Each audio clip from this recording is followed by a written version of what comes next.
Hi అండి, soya గ్రాన్యూల్స్తో upma అండి. ఇది చూడండి, సోయా గ్రాన్యూల్స్ ఇలా ఉంటాయి.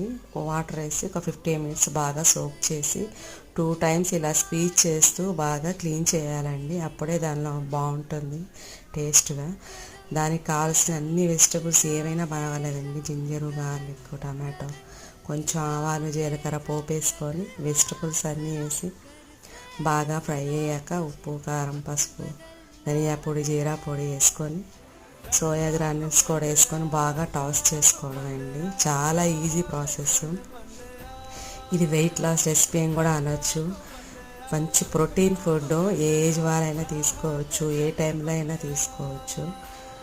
చాలా బాగుంటుంది టేస్ట్. ట్రై చేయండి ఒకసారి. చాలా ఈజీ ప్రాసెస్ కూడా. పిల్లలు కూడా బాగా ఎంజాయ్ చేస్తారు. వేడి వేడిగా తింటే చాలా బాగుంటుందండి. Thank you.